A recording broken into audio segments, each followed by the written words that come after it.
बिहार में जो बोलने से भाग रहे थे, अब वो खूब बोल रहे हैं। बोल क्या रहे हैं? लड़ रहे हैं। दरअसल बिहार में चुनावी साल है और चुनाव की तैयारी दिखने लगी है।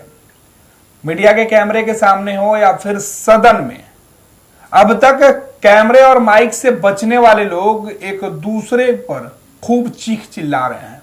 आखिर ऐसा हम क्यों कह रहे हैं, समझेंगे। हमारे वरिष्ठ योगी विवेकानंद जी हमारे साथ हैं। विवेका जी, पिछले कुछ दिनों से जो लोग मीडिया से दूर रहते थे या बोलने से बच रहे थे, वो अब बोलने लगे हैं या लड़ने लगे हैं। नीतीश कुमार की बात करें, राबड़ी देवी की बात करें, लालू प्रसाद यादव, तेजस्वी यादव, ये सभी अब एक्टिव हो गए हैं। आखिर कारण क्या है? देखिए, 2025 मार्च है और अक्टूबर नवंबर महीने में चुनाव होने, सितंबर से कहिए कि चुनावी प्रक्रिया शुरू हो जाएगी। अब 4-5 महीने या 6 महीने का समय बचा है। लिहाजा सभी दल के जो नेता हैं, जो सर्वे सर्वा हैं, वे पूरी तरीके से चुनावी मोड में आ गए हैं। जो राबड़ी देवी बोलती नहीं थी, अब वे कार्यक्रम में जा रही हैं, सभा को संबोधित कर रही हैं, सदन के अंदर, विधान परिषद के अंदर लगातार सरकार पर हमला बोल रही हैं, नीतीश कुमार को कटघरे में खड़ा कर रही हैं।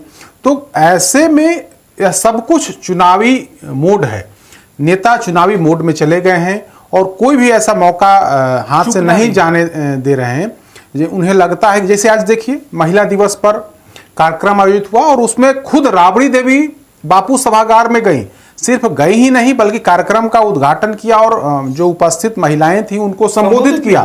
नीतीश कुमार की सरकार पर हमला बोला। उसके पहले आप देखिए, जब सदन की कार्यवाही चल रही थी शुक्रवार, गुरुवार या फिर उसके पहले, तो लगातार मुखर हैं, लगातार सदन में आकर के विपक्ष, जो नेता प्रतिपक्ष की भूमिका होती है, उसका वो निर्वहन कर रही हैं।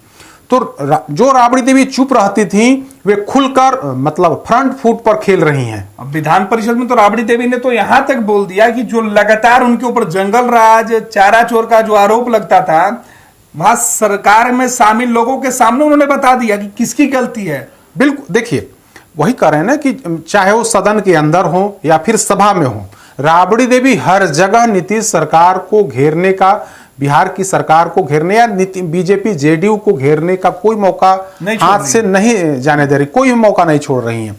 वही हाल नीतीश कुमार का है। आप देखिए, जब बजट सत्र की शुरुआत हुई, राज्यपाल के अभिभाषण के बाद जब सरकार की तरफ से जवाब देने का वक्त आया, तो खुद मुख्यमंत्री नीतीश कुमार ने लगभग आधे घंटे तक सरकार का पक्ष रखा। जो नीतीश कुमार के बारे में कहा जा रहा था कि वे बोलने से बच रहे हैं या फिर जो उनके सिपह सलार हैं उन्हें बोलने नहीं दे रहे हैं, न तो मीडिया के सामने लाने दे रहे हैं, न तो किसी जनसभा में अगर नीतीश कुमार जा रहे हैं तो उनको संबोधित करने दिया जा रहा है। पहली बात तो कि किसी सार्वजनिक कार्यक्रम में शामिल ही नहीं जाने से मनाही कर दी जा रही है, जाने से इनकार करा दिया जा रहा है कि नहीं, मुख्यमंत्री नहीं जाएंगे। या फिर देखिए, कोई कार्यक्रम हो रहा है, सरकारी कार्यक्रम भी हो रहा है, तो उसमें कोई संबोधन वगैरह या कोई मतलब मीडिया के सामने या फिर जो लोग वहां पर हैं मौजूद हैं उन लोगों को संबोधित नहीं कर रहे थे। लेकिन जैसे ही बिहार विधानसभा या विधानमंडल की कार्यवाही जब शुरू हुई, तो नीतीश कुमार बोलने का कोई भी मौका नहीं छोड़ रहे हैं।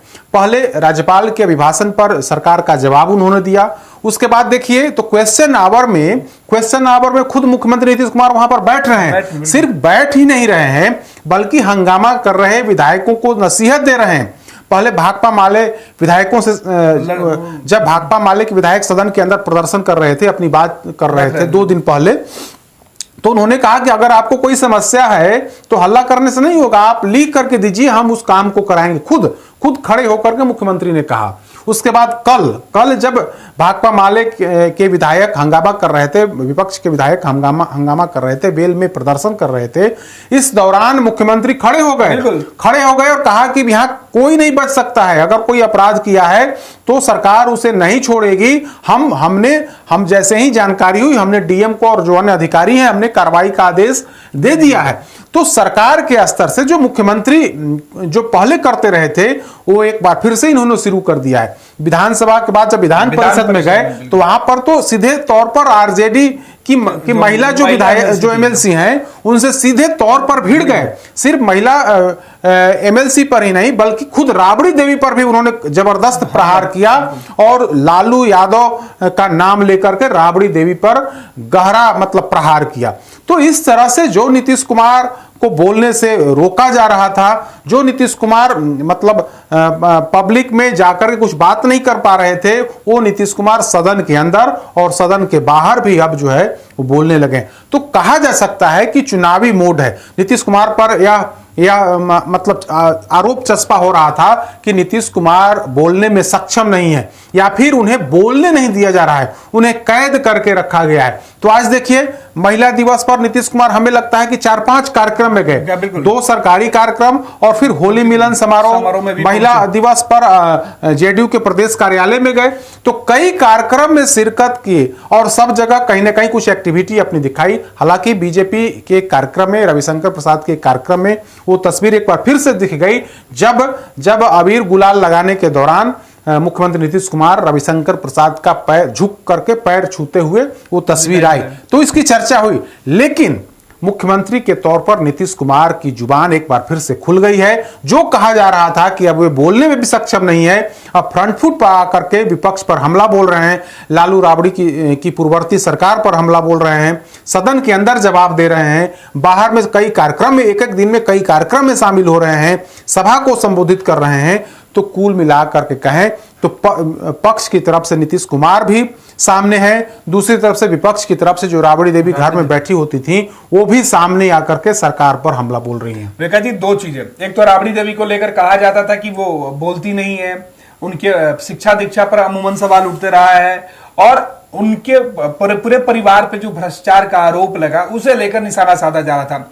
अमूमन राबड़ी देवी इन तमाम सवालों पर गोलमोल जवाब देती थी, लेकिन सदन में उठकर जिस तरीके से उन्होंने चुनौती दे डाली, ये देखकर हर कोई हैरान हो गया। देखिए कुछ दिनों से राबड़ी देवी निष्क्रिय तौर पर रह रही थी, घर में रह रही थी, घरेलू महिला के तौर पर अपनी जिम्मेदारी का निर्वहन कर रही थी। लेकिन आप देखिए कुछ दिनों से राबड़ी देवी भी एक्टिव हो गई हैं सदन के अंदर। जिस तरह से उनकी एक्टिविटी दिख रही है, नेता प्रतिपक्ष के तौर पर जिस तरह से सरकार को घेरने का काम कर रहे हैं, और आज हम लोगों ने वो तस्वीर बापू सभागार में देखी कि सभा को संबोधित किया, और सभा को संबोधित ही नहीं किया बल्कि किसी मतलब हर एंगल से बताने की कोशिश की कि महिला हित की लड़ाई हम लोग लड़ रहे हैं। बिहार की सरकार ने महिलाओं के लिए कोई काम नहीं की है। हमारी जब सरकार थी 1990 से लेकर के 2005 तक की सरकार थी, तो हमने गरीब गुरबों को आवाज दिया, उनको मुख्य धारा में हमने लाने की कोशिश की, हमारी सरकार ने लाने की कोशिश की है। तो जो राबड़ी देवी चुप थी, जो राबड़ी देवी के बारे में कहा जा रहा था कि अब राबड़ी देवी अब सामने नहीं आएंगी और सक्रिय राजनीति में नहीं आएंगी, राबड़ी देवी ने उस मिथक को तोड़ते हुए आज बाहर निकल यानी मंच साझा किया है और मैसेज देने की कोशिश की है कि आगामी विधानसभा चुनाव प्रचार में उनकी भी भूमिका हो सकती है, वे भी चुनावी प्रचार कर सकते हैं, वे भी जनसभा को संबोधित कर सकते हैं। क्योंकि कई चुनाव में राबड़ी देवी तो बिल्कुल नगण्य, बिल्कुल आप 2024 का ही चुनाव देख लीजिए ना, तो अपनी बेटी का 1-2 जगह अगर प्रचार करने गई होंगी तो गई होंगे, बाकी पूरे बिहार में उनका कहीं भ्रमण नहीं हुआ।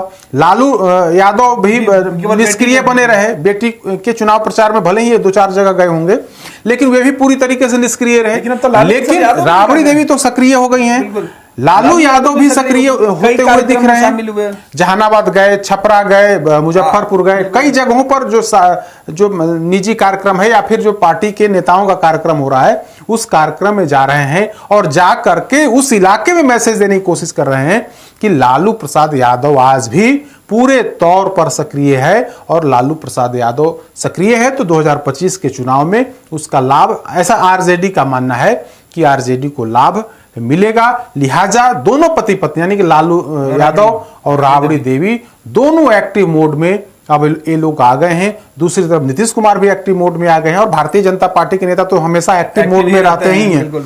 नीतीश कुमार भी आज एक्टिव। आज हम लोगों ने जब देखा कि सुबह 9:30 बजे, ठीक 9:30 बजे जेडीयू के प्रदेश कार्यालय पहुंच गए और वहां जाकर के महिलाओं ने उनका सम्मान किया, स्वागत किया।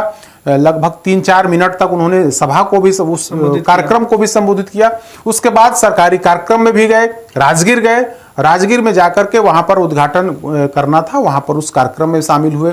फिर रविशंकर प्रसाद के होली मिलन समारोह कार्यक्रम में भी शिरकत किए। तो इस तरह से नीतीश कुमार कई कार्यक्रम में आज शिरकत किए हैं और वहां जाकर के अपनी भूमिका का निर्वहन किया है। बहुत बहुत धन्यवाद विवेका जी। तो बिहार में चुनावी साल और चुनाव की शुरुआत होली से पहले जिस तरीके से खामोश पड़े नेताओं के शब्दबाण अब विरोधियों को चोटिल कर रहे हैं, देखना है कि इस शब्दबाण से आने वाले चुनाव में किसको कितना फायदा पहुंचता है। भारतीय जनता पार्टी का सदस्य बनने के लिए 8800002024 पर मिस्ड कॉल करें। निवेदक भारतीय जनता पार्टी बिहार।